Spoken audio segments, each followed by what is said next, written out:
live on Facebook and YouTube. What's up, Facebook? What's going on YouTube? Get a drink. We are live on Instagram. All right, beautiful. Yeah, so today we're chatting about biggest mistakes I made as a leader. Honestly, like I'm not even going to script this out. James, can you still hear me? All right, cool. I want to. I'm just going off the cuff.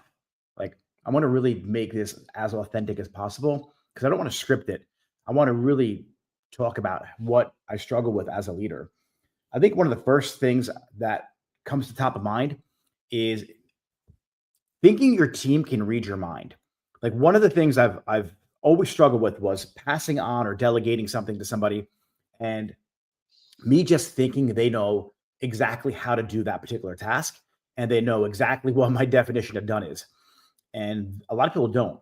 A lot of people they need clear instructions on what exactly is that task, what it looks like when it's completely finished.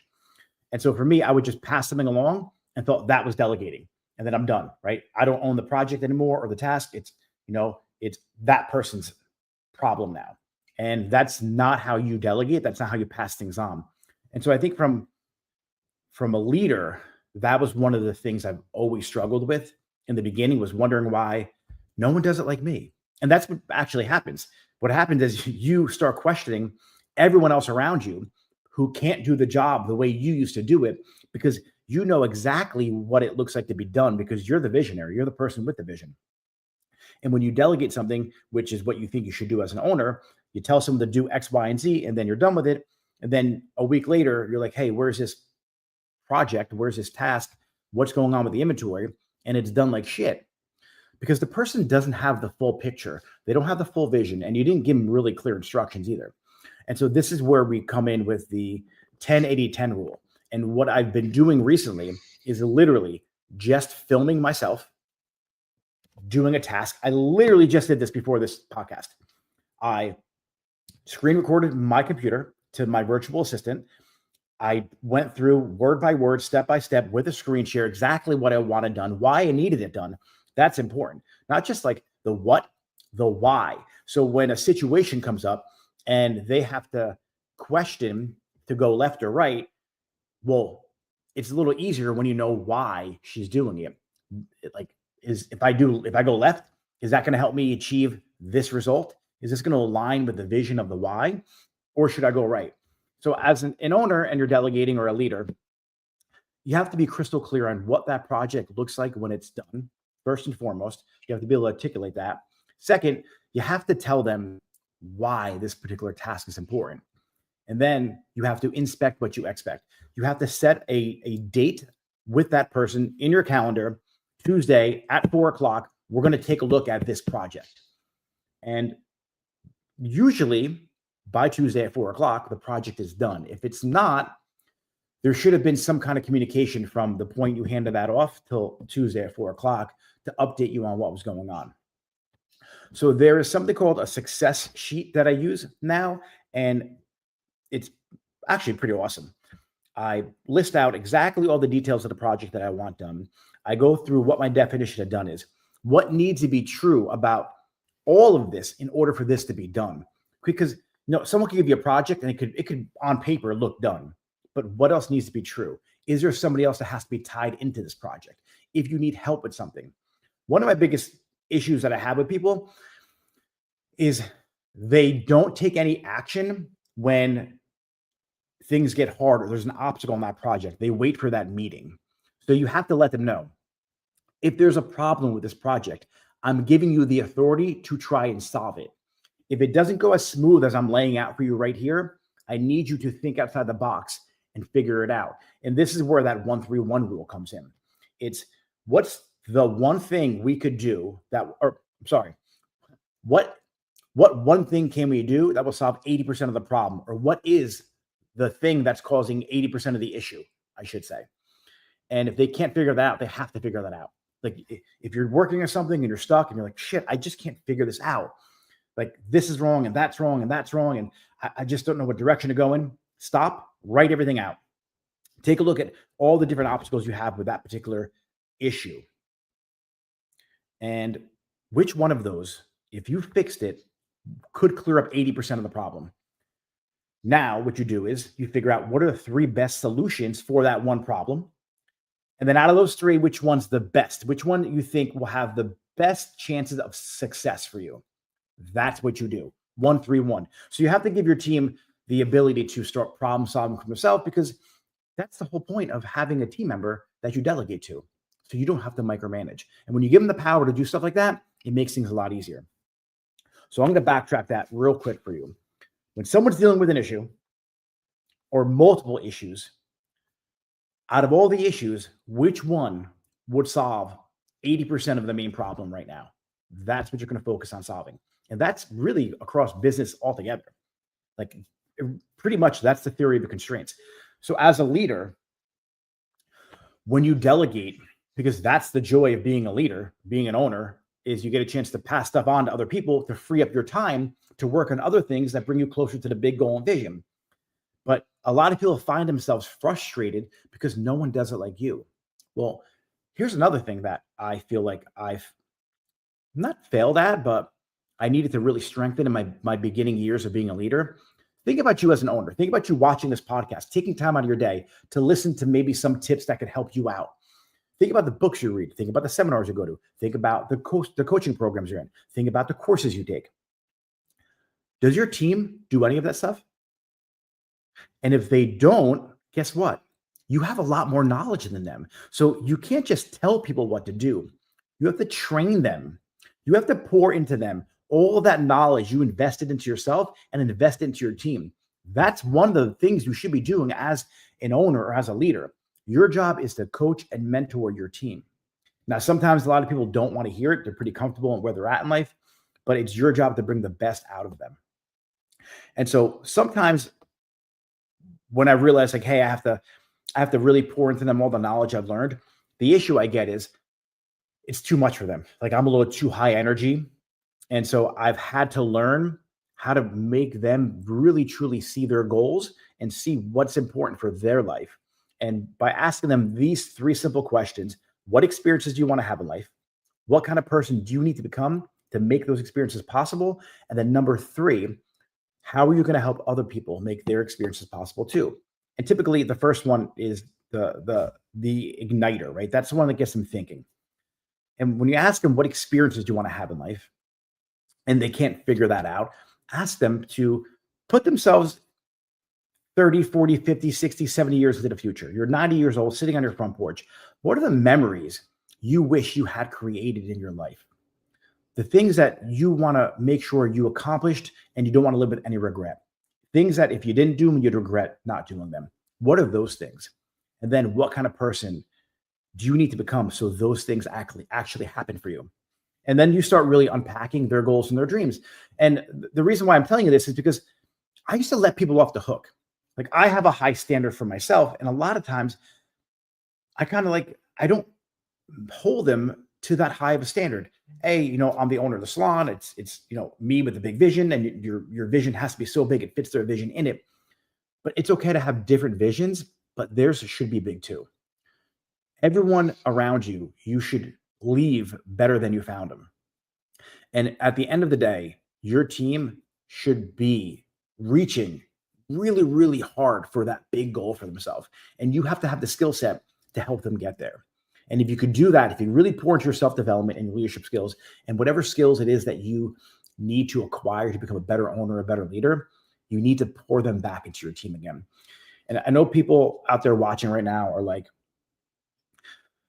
what if they leave? I've trained my team before. I put the money in for classes and they just opened up a suite or they just left. And it's frustrating. 100% I get it. What if you train your team, right? And they go. Get it. What if you train your team and they stay? What's that say about your business? So people are going to come and go. If you have strong leadership, you have a good leadership feedback loop, and you constantly check in with them to make sure that, their goals and their visions, you're there to support them, and you guys are working together as a team to help fulfill that role for them. Typically, they're not going to go anywhere. And the ones who do, there's nothing you could do anyway to keep them on your team. They got to spread their wings and fly. You did it. You're the owner. You left somebody before. You left the salon to open your own.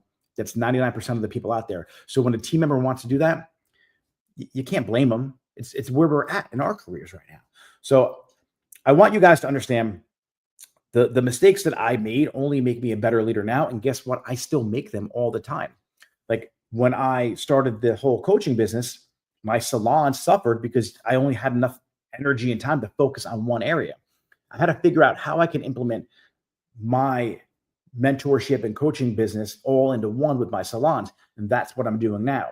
So now I'm trying to marry all my businesses, because when I think of my team, like, you're not just an owner. You're not just like, you're their leader. You're their mentor. You have to be there to support them and help them reach every part of what success looks like for them to your highest capability.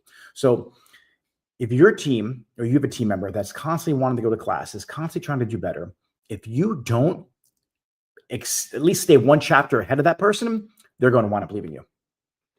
So self-development and having this, I believe it's called Kaizen, never-ending search for improvement. James, look that up for me. Kaizen's meaning. I forget what it means right now at the top of my head, but it's like you're always doing better than you did the day before, even if it's 1% better. This is the hard part about being an owner. Like, this is the shit that burns people out. That's why you have to love it. You have to love the game. It's not a competition, right? This is just a competition with yourself to be better than you were yesterday. And then tomorrow you're going to be better than you were today. And you have to truly love this never-ending process of self-development. And if you could do that and you could build a team, they will build a business. So that's a couple of my my lessons I learned through leadership throughout the years. James, we're going to hop into a little Q&A if we have anyone who wants to jump in there. It doesn't have anything like Kaizen. That's all right. I think I nailed it anyway. Let's go back here.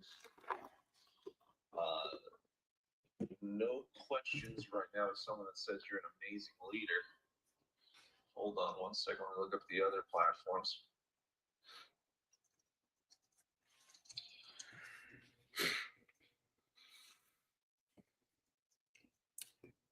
Guys, if you're watching this on YouTube or a podcast and you want some more information, you always go to nickmarabell.com. I got all the podcasts there. If you're watching on YouTube, just go to nickmarabell.com. In the menu, there's some podcasts and you click on that. But okay. How do I lead someone if I'm not someone's boss, like the independent stylist? Or I love that. Great question. So the question was, how do I lead somebody if I'm not the boss? Leadership is something that trickles down to every part of your life. If you're a parent, you're a leader. If you're in your community, you're a leader. If you're an independent stylist, guess what? You can be a leader with inside of that solo suite arena with all the other suite owners out there. You can be a leader in the community of hair.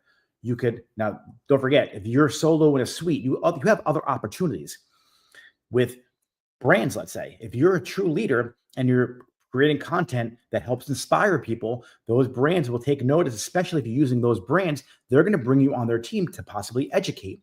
You become an educator. But if you're stuck in a suite, not stuck, but if you're in a suite and that's where you're happy, why are you doing all the work? Hire yourself a virtual front desk, hire yourself an assistant to help you edit videos, buy back some of your time. If you're good at doing hair, be a leader, learn how to delegate and offload those tasks to somebody else. So you could just lead and be in a solo suite, like be by yourself, be independent, and you could just lead your marketing team. You could lead your email marketing team. You could lead other people around you. You can give back to the hair community and start some kind of a digital program or a course. That's part of the personal economy. So leadership skills, they trickle into every area of your life. And if you have amazing leadership skills and amazing sales skills, nothing will stop you. Nothing at all. Next question. From Marcy8705, this is a question that we get all the time. How do we go about attracting new stylists for your team? By being a leader. Create content that new stylists will engage with and then engage with them. Create the event in your salon. Host an event where new stylists will come, or stylists you don't know. It could be advanced stylists, like anything. Create that event in your salon and then let the world know about it within a 10-mile radius of your salon, and then speak to people who come. And it may not work the first time. You may need to do 2 or 3 events before that traction picks up. But look at your social media. You personally, if you're the owner, does it say, come work for me? I'm a great place to work. And if it doesn't, fix it. If it does, start reaching out to people who engage with your content. If you want real help, DM me the word grow. I'll give you the whole entire blueprint on exactly how that works. Main mujeres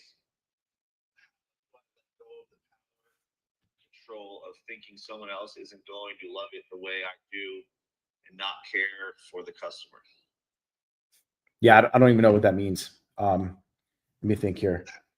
I want to let go of the power control of thinking someone else isn't going to love the way I do it and not care for the customer. What I'm trying to say. Yeah, rewrite that again for me. I think what you're trying to say is if you're a leader, and how are you going to let go of having a team member not care as much as you care about the client? Guys, if you're a leader, part of your leadership is to instill your standard of customer service to your team. If you see someone not living up to that standard to take care of your clients the way you would if they were in your chair, you have to step in. Bottom line, leadership isn't easy. This is why CEOs of companies get paid hundreds of millions of dollars lots of times to come take a company over and lead them to success. So have the hard conversations. That's part of leadership too. And then you have to sell it to your team to act a certain way so the clients come back again. James. What are the habits or routines of high-performing salon leaders? Yeah. Well, I'll tell you mine. Wake up, gratitude. Then I do some kind of a workout and move the body, try and get a sweat going. My day starts the night before. So in my calendar, I take a look at everything I have for the next day. Then I wake up, go through gratitude, go through some kind of body movement, typically in the morning, stretching, working out, whatever it is to get a sweat going. Then I jump right into work. And so I like to look at my numbers and analyze them to see if I'm on track with my goals. And this way, if I'm constantly checking that every single day, then it gives me a better idea of, what direction I need to head into or what pivots I need to make. And then it's working on the business, like literally like checking out the marketing team, creating content. Content's a huge part of what I do now because everything else is being delegated out. And that's just part of personal brand. Then it's some kind of self-development for yourself.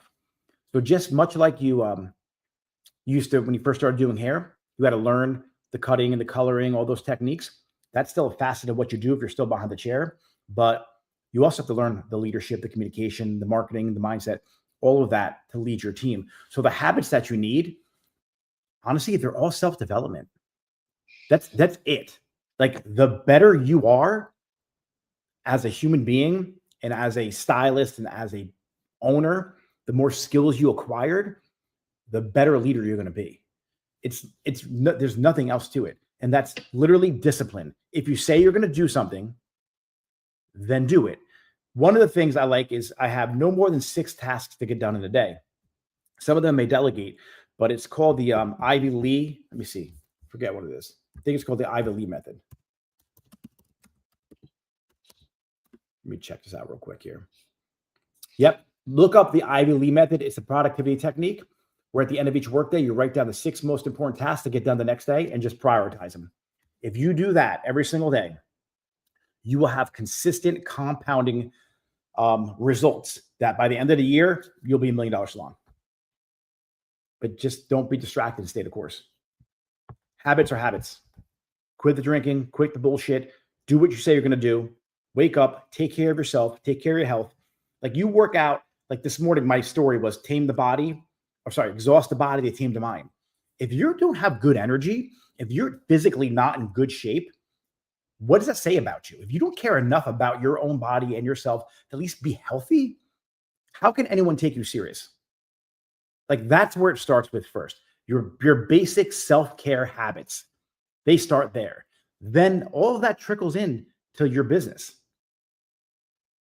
If you say you're going to do something, do it.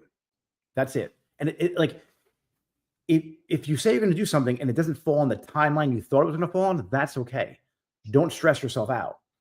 But if you say you're going to do it, and I say it's going to be next week, I'll get it done, and something happens, but it gets done a week later, it's fine. Just communicate with your team and let them know, hey, something came up, we'll get it done. Like I've been talking about getting a hair wall in my salon for the last 2 years. It's finally happening now. Takes a little time sometimes, but James, last question. Still Master Colors. I had my first hire for a few not working out. I didn't give up, and oh boy, death elevates things. She followed up. Your voice keeps playing in my head. What a great investment was to take your course. Amazing. Who is that, James? Sylv Master Colors. Oh, yeah, Savannah. Okay, cool. Yeah, she's a beast. She's crushing it. Yeah, it's about consistent action. Like you weren't great at your first graduated Bob or your first highlight you did. Just like when you first hire somebody, you're probably not going to be good at that hiring process. It takes time to put the reps in. But just do it. One good question. What are signs that someone on my team is ready to lead others?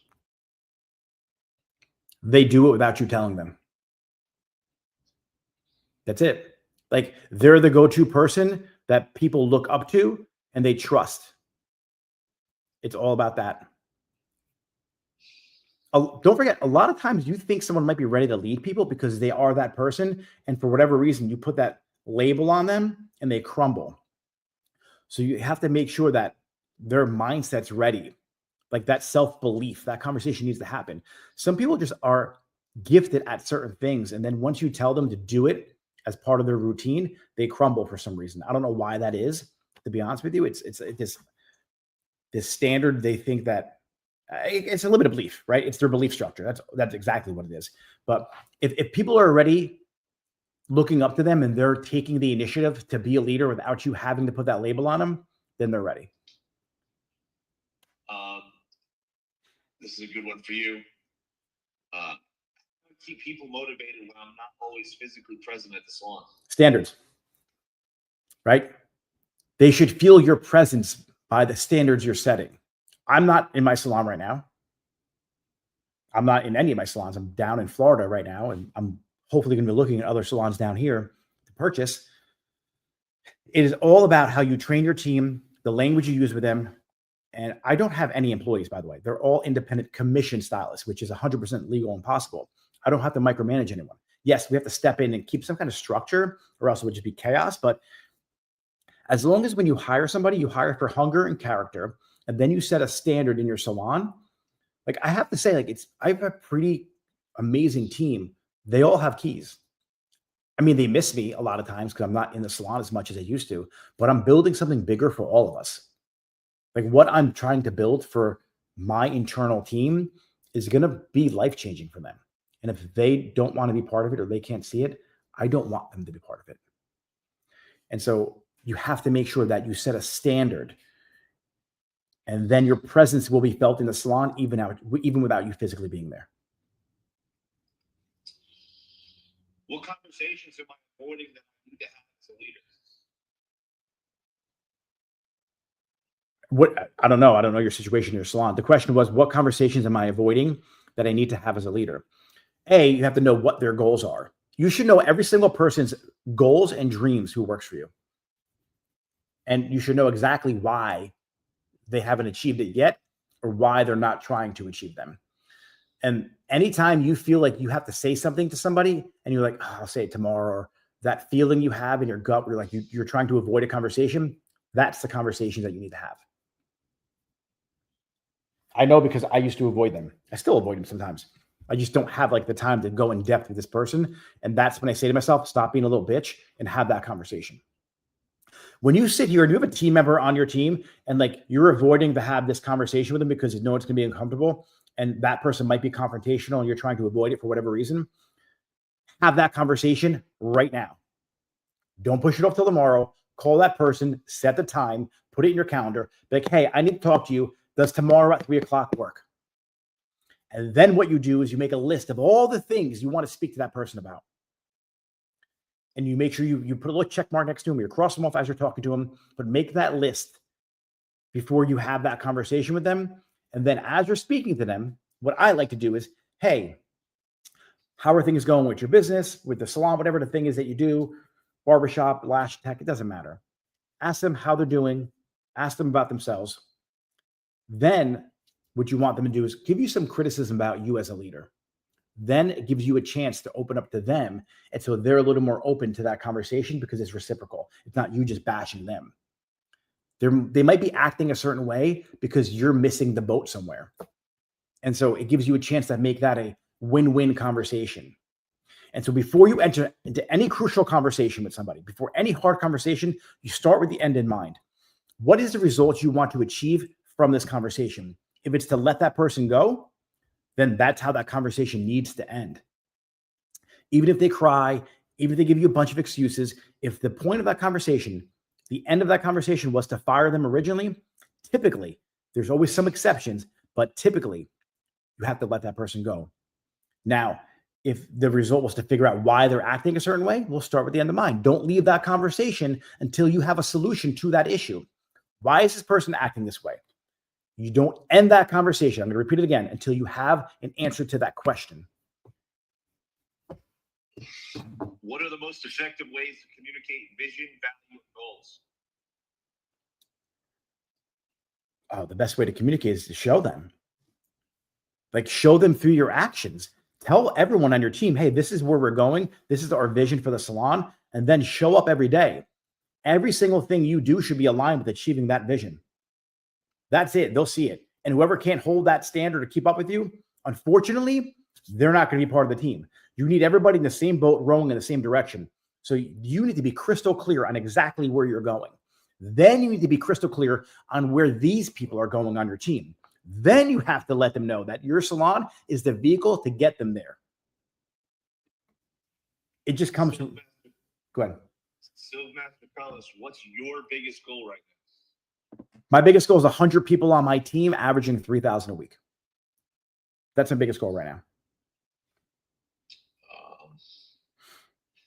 For the salon, I have other goals. Other goals are like, I want to dance with my daughter at her wedding. I want to play with my grandkids as if I'm 25. Like I read this every day. So I read through my goals every single day. I read it this morning. One of my goals is to play with my grandkids as if I'm 25. I'm 45 now. My daughter's 2. My son is 1. I got a long way to go. So when I look at that every day, like when I say, I don't feel like going to the gym today, is that going to help me play with my grandkids as if I'm 25? No. And so if I say no to like reading my data or analytics or taking a look at a split test on an ad, and I don't want to do it, or I just punt it because I don't have a boss, like I have to answer to myself, is that going to help me get to 100 people averaging 3,000 a week? It's not. So it's important that you're crystal clear on your goals, and every action you take should align with those goals. James, and this actually will be the last question.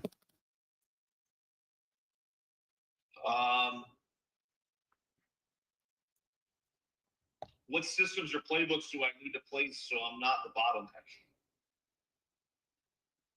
That's actually a great question. If you want, DM me the word grow, and we can get you all the playbooks and systems that you need so you're not the bottleneck. Like, you have to have a team first off, but leadership is where you're gonna start with. But I would say if you're not, you need to be crystal clear on your vision and exactly what you want from your business, and then you want to have a game plan on how to get there. So you're going to start with the end in mind. What is the big goal and big dream for yourself? Go back to where you are now, and then I want you to figure out what your next step is to get you 1 inch closer to that goal. And every single day, every action you take should help you get there. But yeah, there's a lot of playbooks and a lot of stuff you need. It's not like I can't tell you because I don't know your dreams and goals. And that's why in the program, we start with vision. We start with you crafting your new reality. Because when I bring people into my program, like, they need to be clear on where they want to go. Because if they're not, then I can't help them get anywhere. It's impossible. So we start with that. Then we do an audit of your business. And then we do a new salon reality for you. And those are the first 3 lessons that we do. So you have to do it. Like, you have to figure out who you are, where you want to go, where your business is at, so we can actually have a starting point. And then we want to know where your business is going to go so we can create you an action plan to get there. If you guys want help with that, would love to help you. Don't drop it in the comments, but just DM me the word grow. Everyone, thanks for watching. Thanks for tuning in. And I will see you all tomorrow, or at least some point this week. I'm going to be popping on with James while I'm in Florida periodically for our lives. If you are watching on YouTube, make sure you click subscribe. And if you're on the podcast, I don't know what you do on podcast, James. What do we do? Click subscribe to it? Follow? What the hell are you doing? Yeah, follow on YouTube, subscribe on YouTube, and check it out on Spotify and Apple and all that other stuff. And if you guys do want help, I have a bunch of free free stuff I can send you through the DMs. I have some master classes on the website. Just click on nickmarabella.com, go to the master classes. There's 3 master classes now. But if you really want in-depth help, get into the community, get into the program, and you will see your business completely transform. All right, guys, thanks for watching. See you later.